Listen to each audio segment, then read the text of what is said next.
लग्नाचे दागिने म्हणजे श्रीमंत पेशवाई दागिने. नाशिकचे सुप्रसिद्ध सराफ मयूर अलंकार सराफ.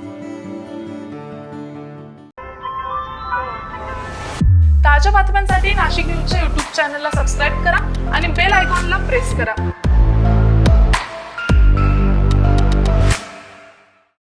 नाशिकमधील गाजलेल्या TCS धर्मांतर प्रकरणामध्ये मोठी अपडेट समोर आली आहे. मुख्य आरोपी निदा खान अखेर पोलिसांच्या जाळ्यात अडकली आहे. नाशिकमधील प्रकरणातील मुख्य आरोपी निदा खान हिला छत्रपती संभाजीनगरमधून अटक करण्यात आलेली आहे. गेल्या 20 दिवसांपासून नाशिक पोलीस तिचा शोध घेत होते, तर महिनाभर पोलिसांना हुलकावणी देत ती फरार होती. अखेर नाशिक आणि छत्रपती संभाजीनगर पोलिसांनी संयुक्त कारवाई करत तिला ताब्यात घेतलंय. छत्रपती संभाजीनगरमधील MIDC सिडको परिसरातील नारेगाव परिसरातील एका वसाहतीत ती कुटुंबासह लपून राहत असल्याची माहिती पोलिसांना मिळाली होती. साध्या वेशातील 20हून अधिक पोलिसांनी त्या ठिकाणी पाळत ठेवून ही कारवाई केली आहे.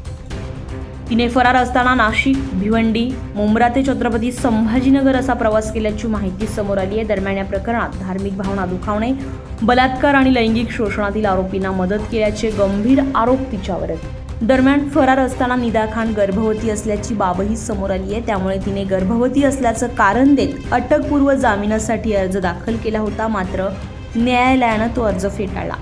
निदा खानचा ठाव ठिकाणा शोधण्यासाठी पोलिसांनी डिजिटल ट्रॅकिंग आणि तांत्रिक विश्लेषणाचा वापर केला होता.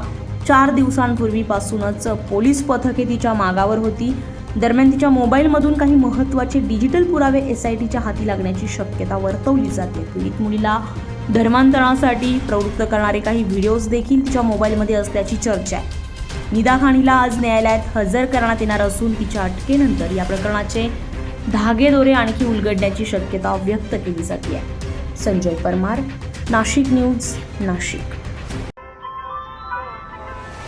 ताज्या बातम्यांसाठी नाशिक न्यूजच्या YouTube चॅनलला सबस्क्राईब करा आणि बेल आयकॉनला प्रेस करा.